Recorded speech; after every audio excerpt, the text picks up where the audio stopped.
Hey dudes, welcome to Splat from the Past, the only 80s themed horror and sci-fi show where things can get totally radical. Now today, I will be welcoming back my good friend, the gorgeous Julie McCollough, or Jules as she likes to be called. I'm having her back on the show today because she's promoting an appearance she will be making at Galaxy Con in Raleigh, North Carolina, I believe it is, this weekend.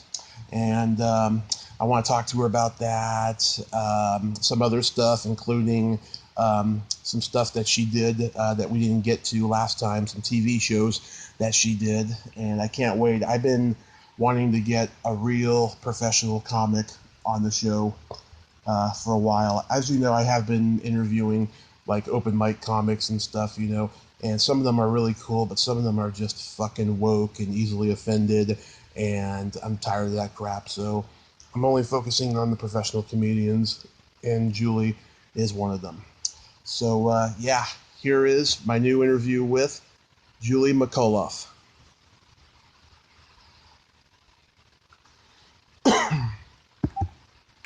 How's the most gorgeous bunny in the world doing? Trying to stay out of the freaking heat. Hot heck over the East Coast. Freaking, hot. It's like being in the middle of some freaking heat wave and can't get out of it. Try to stay inside as much as possible. How are you doing? Got a lot going on, but I'm hanging in there, keeping my head up. Oh, good. Good, and good. How goes the interview business? Oh my God, I have gotten to 514 interviews now. Oh my goodness. That's a lot, Tommy. Oh yeah, it's going really good getting people on and stuff. I just can't believe the amazing people I meet. And occasionally I meet someone who's a jerk, but for the most part I meet so many wonderful people. Well, there's always jerks out there. People, they're just antisocial, there's a lot of entertainers and stuff, and people who just don't, they're very antisocial. Like some people they won't go to the autograph shows because they don't like being social. They just want to do their work, go home, and collect the check. That's it. Oh yeah, I totally agree with that. That's why I've been looking forward to talking to you again, because the last couple of comics I've had on are just not real comics, and they're easily offended, and they're woke. Oh, God. Yeah, what do you think about this woke comic culture going on? About the what? What did you call them? The what? The woke comedy culture that's going on. The woke? I don't even know what the woke comedy culture is. Obviously, I ain't part of it. Oh, it's these hypocritical comedians who blast other comedians for saying controversial things, and they blast them on Facebook and Twitter and say this person is bad. It's an identity politics fucking thing for political correctness. Oh, indeed. In the comedy world, it's subjective to the listener, really. Some people like political humor, some people like pop culture humor, and some people just want to laugh, at things that remind them of themselves or their own families, Right. And, there's so much controversial crap going on right now in the world. You can't keep straight, what all the taboo subjects are now. There's so freaking many. And, everybody wants to fight about politics and stuff nowadays, It's stupid. It's just stupid. There's no winning when you're trying to fight over political views. There's just no winning. I know. I feel like at the end of the day, it's okay to have an opinion, but at the end of the day, it's their job to be funny and just not worry about what other comics say. Yeah, really, sincerely. Because comics a lot of times know what goes on more in, political scenes than the average citizen, because we travel all the time. When I travel, yeah, I'm literally going to win the presidency based on my travels. Not based on what my friends in the city were thinking, because, my friends that live in the city, comedians and stuff, I have no idea what the American public thinks, because they're not listening to those, people. So, like going to Midwest, it's like, all these people, they don't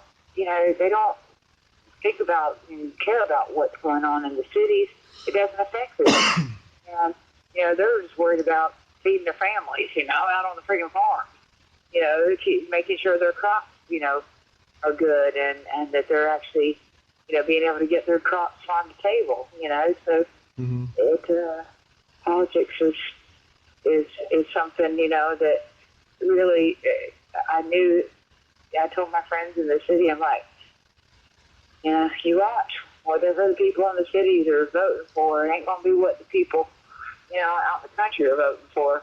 They're going to be coming out of the woodwork, because they're going to be coming out of all the farms and truck stops and everything else, if we can vote for, who they feel will make a change.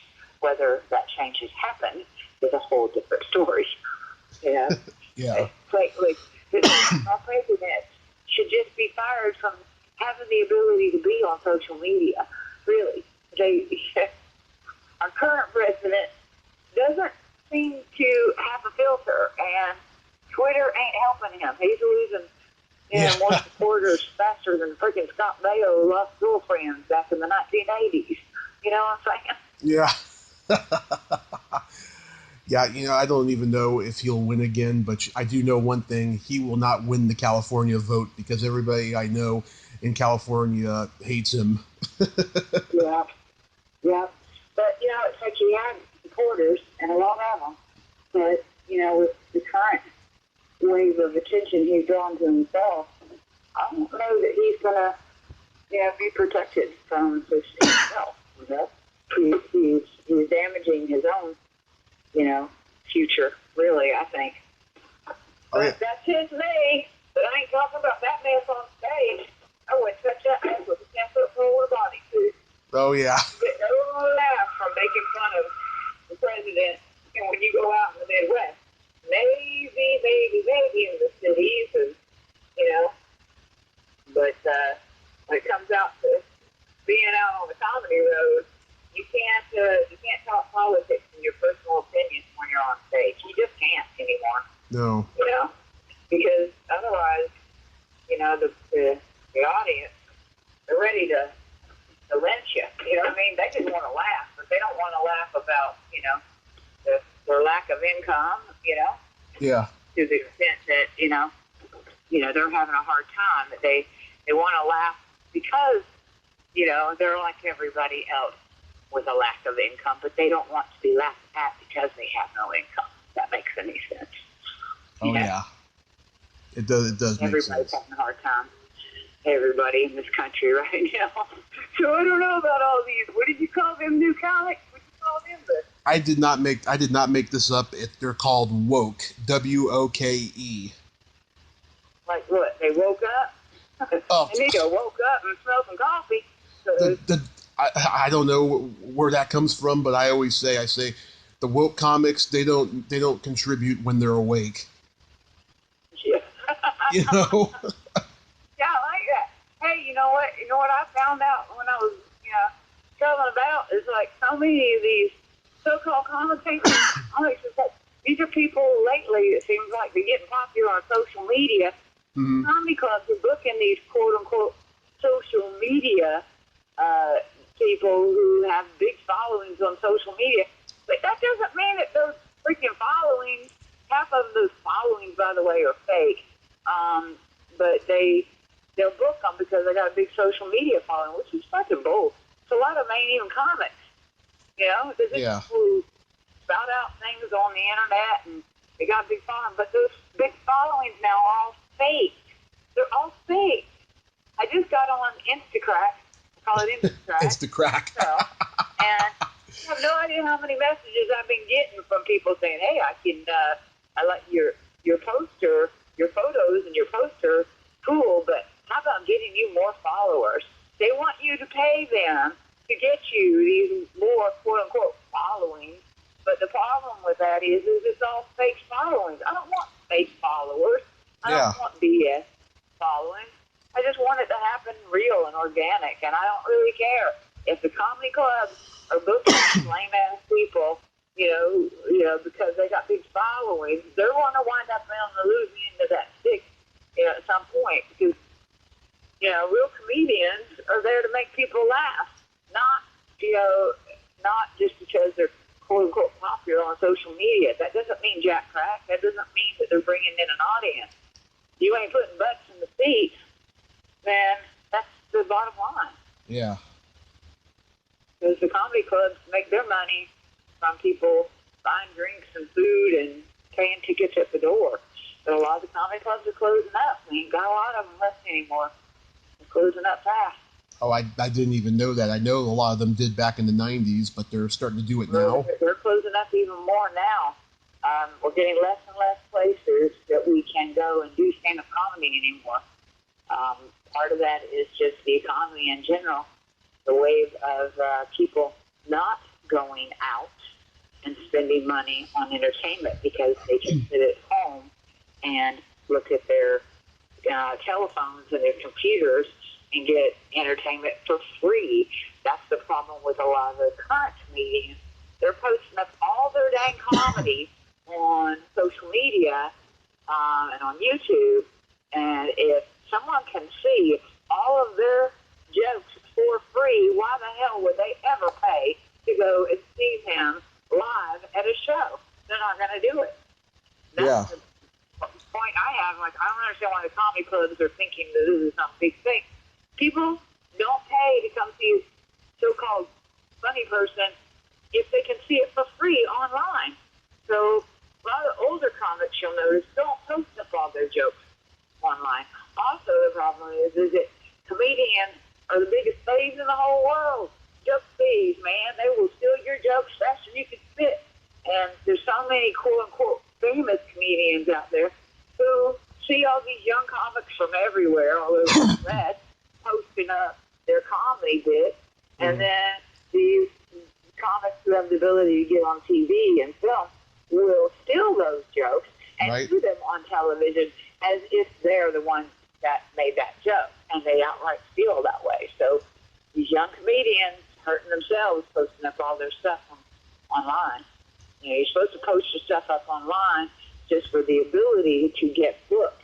You post snippets. You don't post your whole shebang, or you got nothing when you get to comedy club. People ain't going to pay to see something they can see for free online.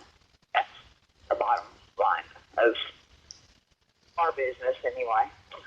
Yeah, there's this Bay Area comedian who I've been enemies with for a long time. I outed him as a joke thief about 2 years ago before I left the Bay Area, and he made this false Me Too story about me when the Me Too movement happened. And last night, I commented on some guy on the LA comedy scene Facebook group about this guy had his joke stolen, and I warned him about ever working with this guy, and then this friend of his was like talking shit to me and stuff, and I just deleted my whole comment because you can't win. No, joke thieves are joke thieves. But then, the ones that are getting, a little bit of fame, acclaim, other people are outing. There's, the thing of Joe Rogan outing the one comedian on stage, There's videos of the female comedian that everyone calls a joke thief. She's gotten quite famous. Schumer. Schumer, everyone's outed her online. But, it doesn't matter. It hasn't hurt their freaking careers. People still go and see them and buy tickets, or people still cast them in things. The entertainment business, they're schmucks, amongst the schmucks. So they're still booking those people, It's just like bad behavior gets worse. That's the sucky part, is that, these people who are, doing all this terrible bad behavior stuff, like stealing jokes and things like that, the entertainment business is still rewarding them with jobs, so we can't win. Yep. So, I don't like to fight online, so I would delete my post too. Yeah. You're not, alone in that world. But that's why you cannot allow the bad guys to beat you with the stuff. You just have to keep doing your jokes, period, even if they freaking steal your joke. Yep. Absolutely. Oh my God, I've been pondering this for so long now. I did a podcast recently with an open mic comedian who actually isn't easily offended, and we were discussing the evolution of chuckle fuckers.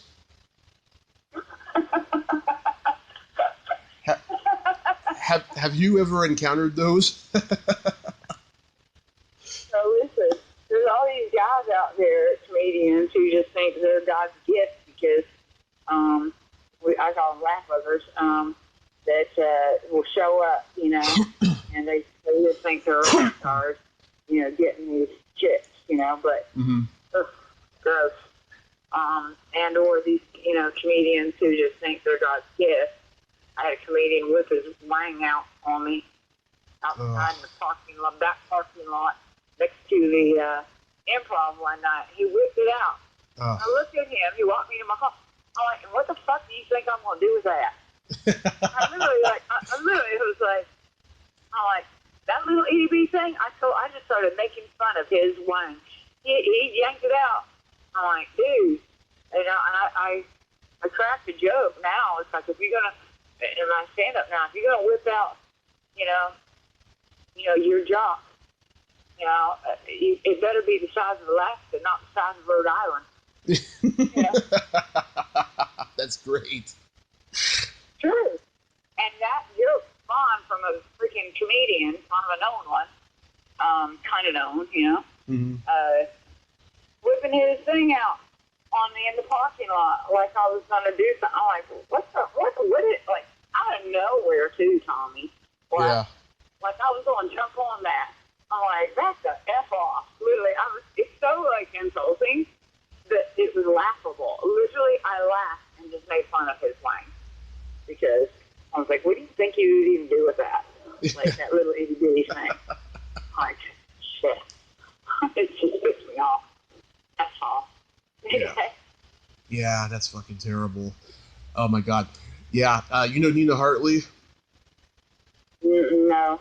The porn star? Yeah, about 15... I know, I know, yes, I know.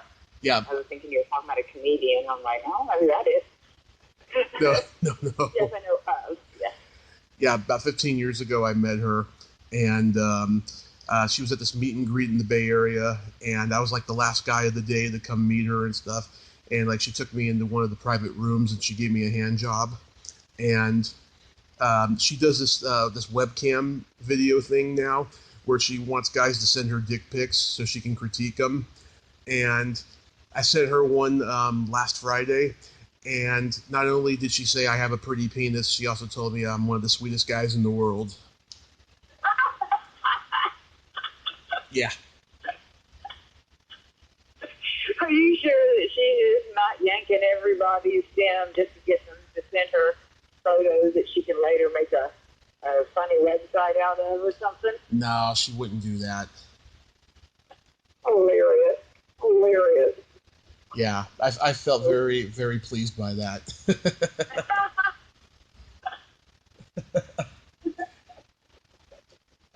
Last time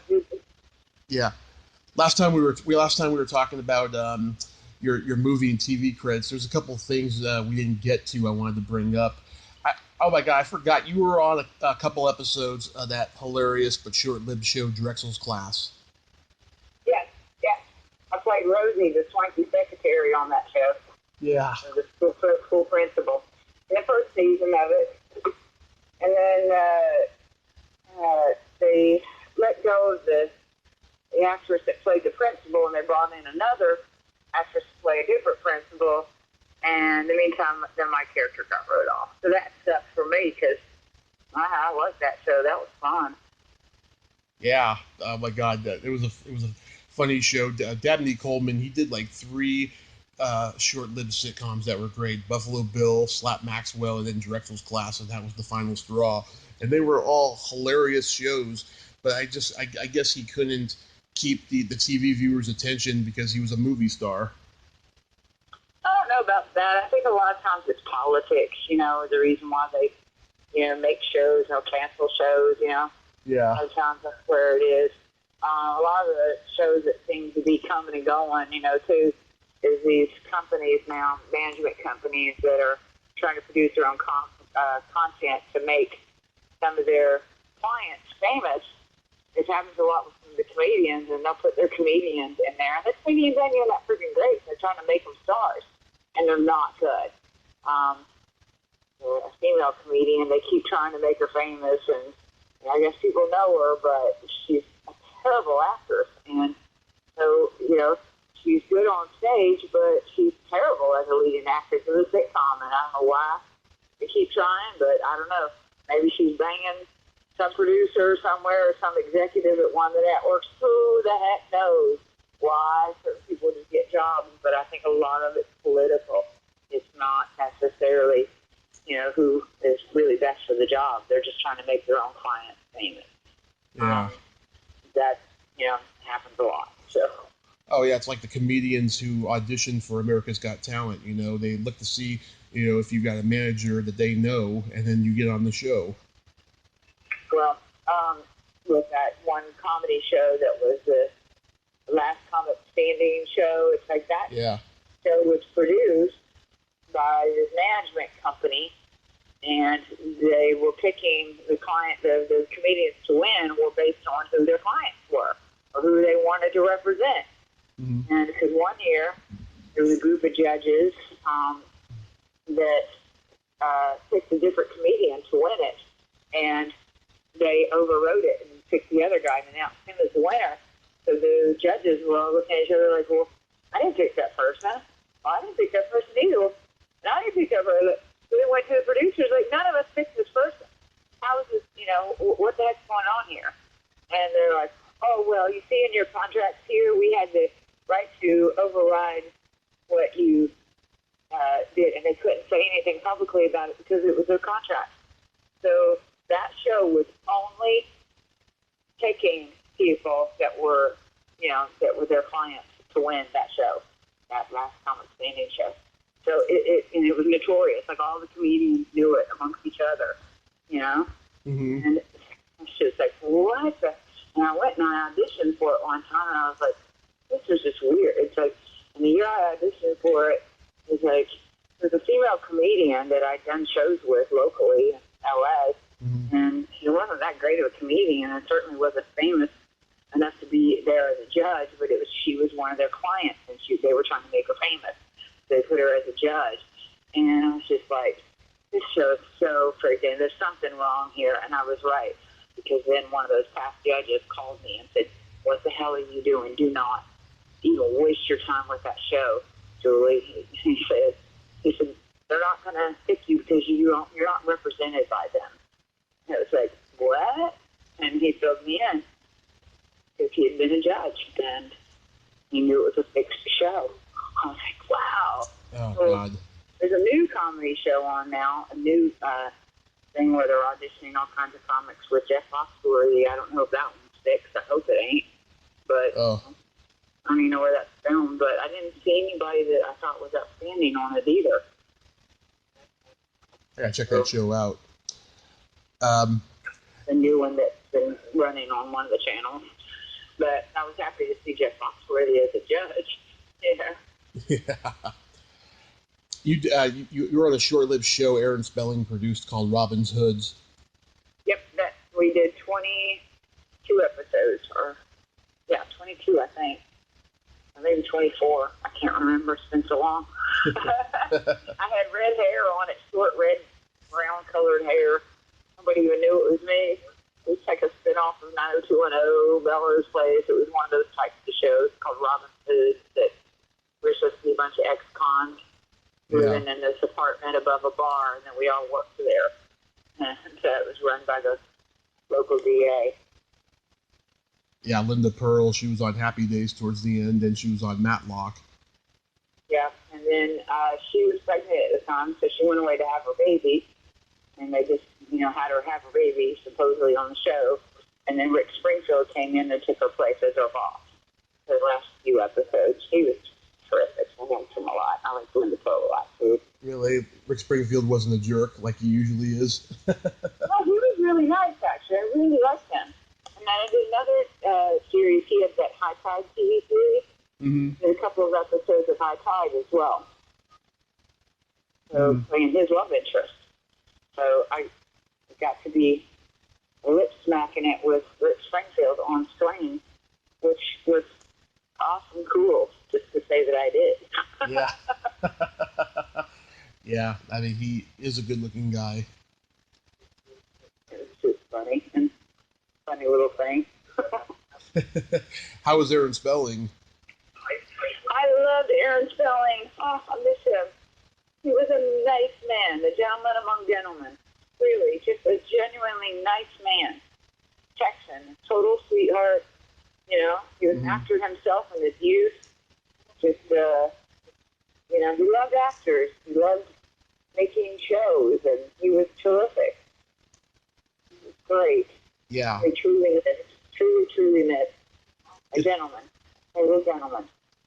Yeah, it seemed like... It was a sad loss for the entertainment business, certainly a sad loss for his friends as well, because he was such a well-loved and liked person. So, yeah, even every show he did, not even the ones that didn't last, everyone knows them. I mean, he just cranked them out year after year. I mean, who's doing that nowadays, you know? I know. Nobody really. Yeah. To think of, as far as, like, cranking out show after show after show. Lots of one-off shows and individuals and, you know. Yeah. Netflix is trying to crank out shows left and right. That's pretty much original content, which is nice to see. Yeah. But that seems to be it. I don't know, I feel kind of far removed because I live on the East Coast now, so I'm not in the middle of all that mess anymore. And I don't really miss it. I'm just missing some of my friends out there. And now I just mostly go to the film festivals. I just went to a couple film festivals. One in New York called the Hoboken International Film Festival. The Hoboken International Film Festival is not in Hoboken. It started there, but it's actually in New York now. Mm-hmm. And then we just went to the Bedford International Film Festival. It was its first one, and that was in Bedford, Virginia. That was lovely. Mm-hmm.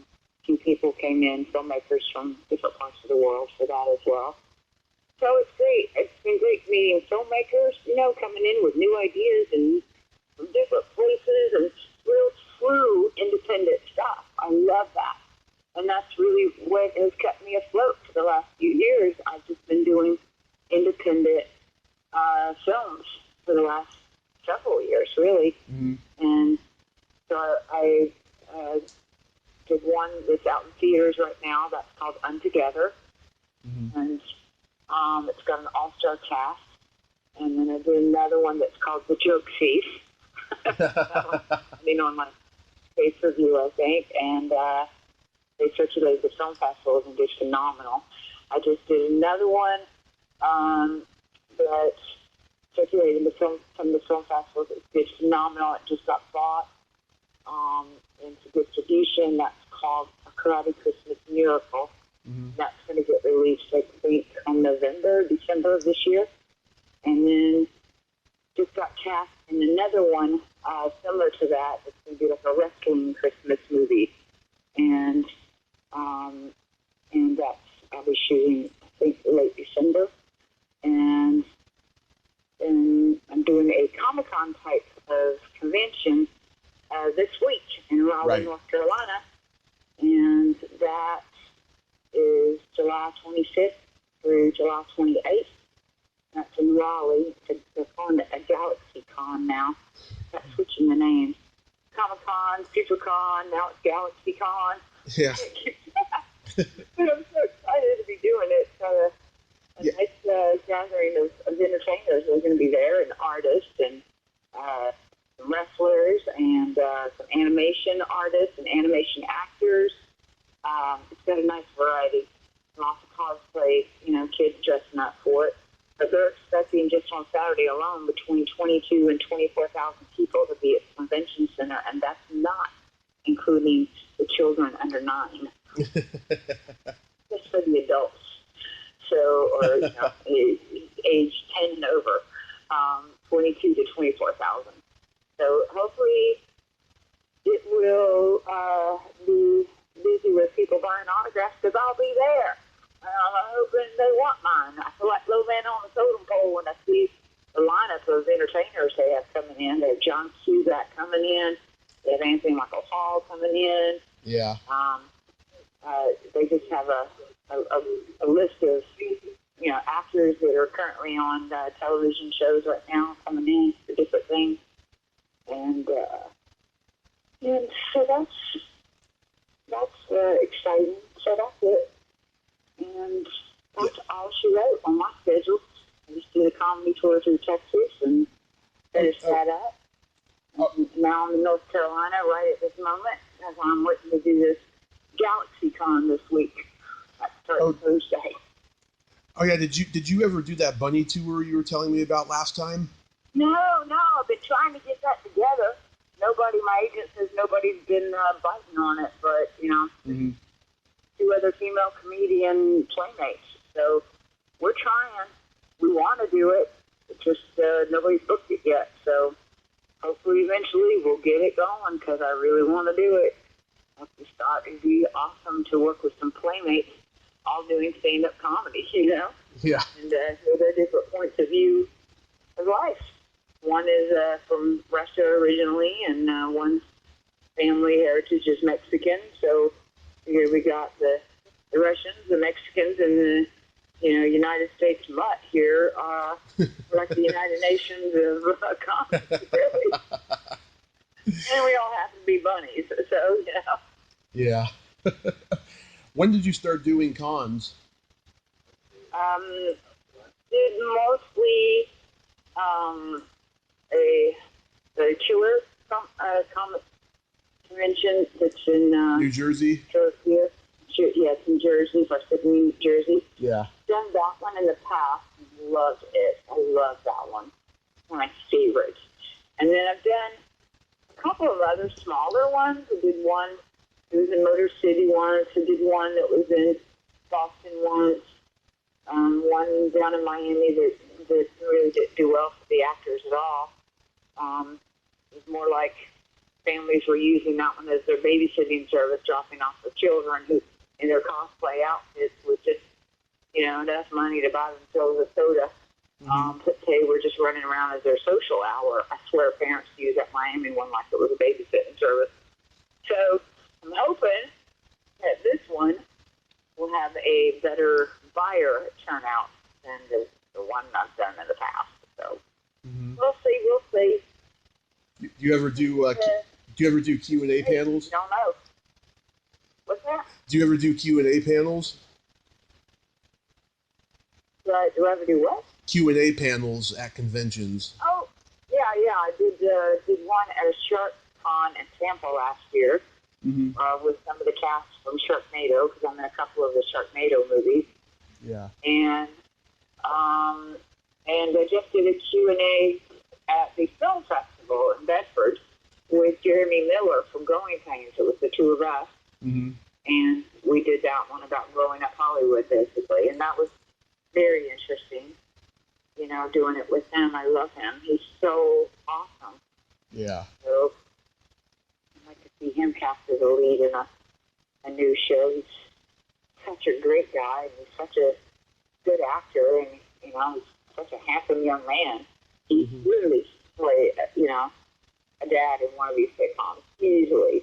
Yeah. Seems like Hollywood keeps trying to get all these new people instead of looking to some of these other people who are already established. I don't know. I know it's a weird thing now. It's like it's hard for people. It's hard for people to make comebacks. The new people because they don't have to pay them as much money. Maybe. No. Yeah. I think so. They can underpay these new people, compared to what the pay would be probably for more established actors. At least I think so. I don't know. I'm not sure. I'm not sure why. Yeah. But it's harder for the older actors to even get auditions anymore. Everything's done on video now. Yeah. Self-tape stuff. Skype. Like, what happened to the casting director's job? Did all the casting directors just get fired in our business? What happened? Because they're either just directly casting them, from video now, or the casting directors are just too lazy to bring the people into audition and they make them self-tape. I don't know. It's weird, yeah. It's a weird thing. Everybody wants you to submit everything digitally now. It's like, with the older generation, have the tools to do all that kind of self-tape stuff, and B, we're not tech-savvy to do all that stuff. I'm not a tech-savvy person. I just like to get up, do my audition, memorize my lines, hopefully freaking land the job, and then hopefully freaking, don't land on the cutting room floor. Like, hey, the film. Oh, I got cut out. Oh, I barely did it now. Yeah. That's all we care about. We only care about, A, having the opportunity for the job, B, getting the job, and C, praying we don't end up on a cutting room floor. Yeah. And that the check clears, most importantly. You got bills to pay. Yeah. So, back in April. The jobs are paying less and less now, too. Everybody's freaking cutting back to such low amounts of money. Everything's back ultra low budget now. It's like where you used to could actually make a living. There's so many avenues for filming the television and film now that everything is back ultra low budget. Only if you're a massive major movie star are you commanding such great amounts of money. Everybody else is getting piddle or getting squat, for pay.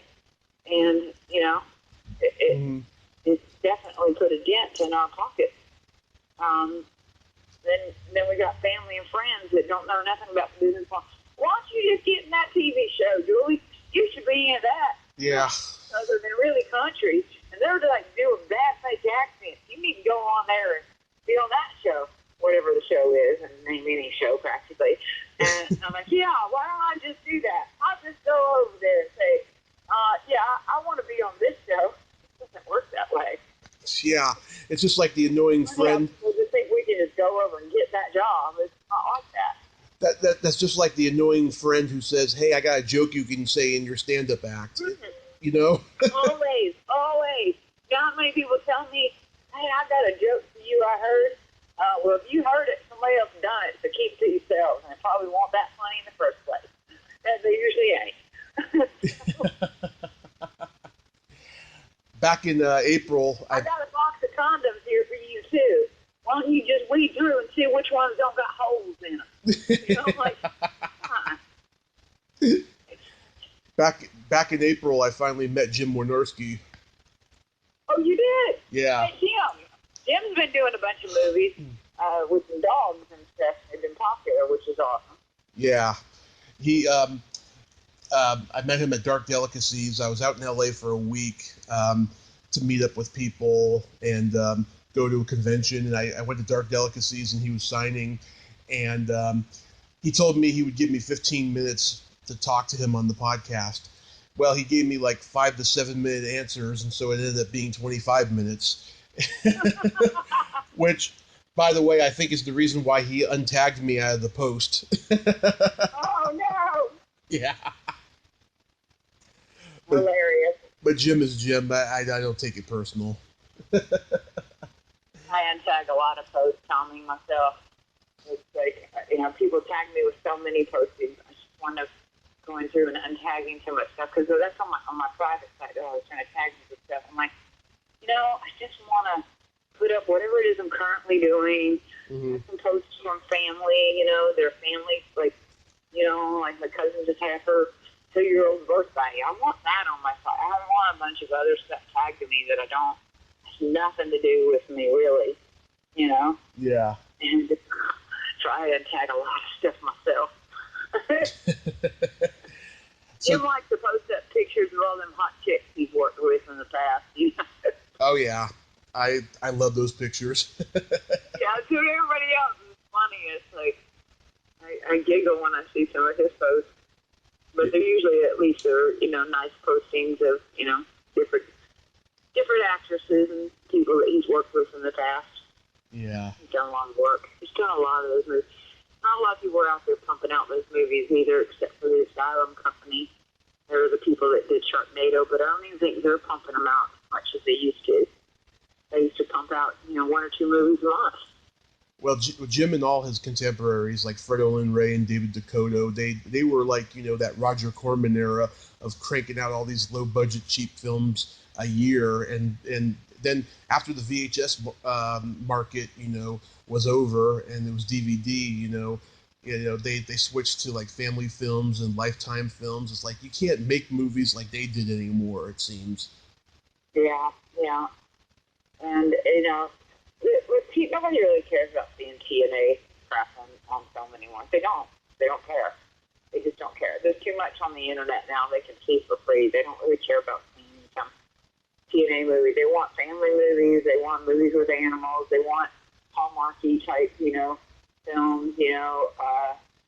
There's a genre for everybody, but the genre that seems to really do well is Christmas movies, Hallmark type movies with kids, Yeah. Stuff. Christmas movies always do well. I'm hoping to see Westerns make even bigger comeback. I'm still waiting. They're supposedly making a comeback, but I love Westerns. Yeah, I love Westerns. I like spaghetti Westerns. Oh, those are the best. It's a genre that's really just not out there so much anymore. Yeah, it's sad. There's a game that I like to play with guests, and how this game works is I ask you a question, you answer it, and then you ask me that exact same question, and I answer it. And they're all silly questions. Jules, are you ticklish? Am I what?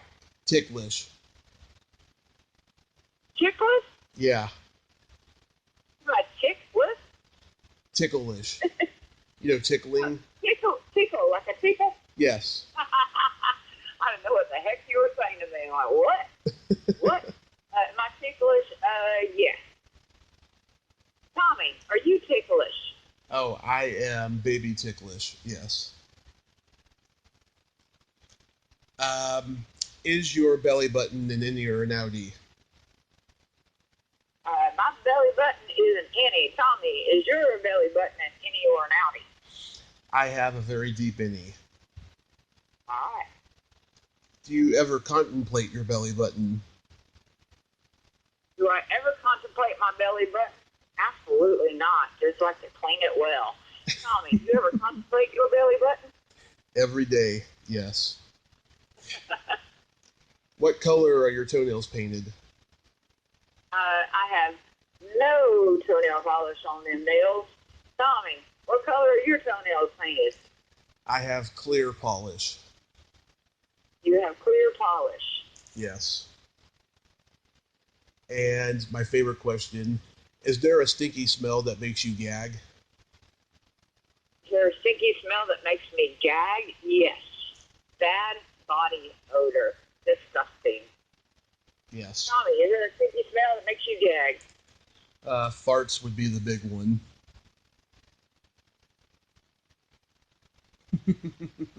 Just farts. I mean, I had bad. It's gonna make boys everywhere giggle. Yeah, he said fart. Yeah, I had really bad athlete's foot after I got out of the hospital from my car accident. Yeah, that's really bad smell. Oh my God, that's the odor. Oh, that'll make you gag and throw up. Wow, you're the first one. Put some Gold on and throw any stinky shoes out. They get wet and sweaty, throw them suckers out, buy some new socks, buy some new shoes, and keep changing them damn shoes. That's the only way to get rid of athlete's feet.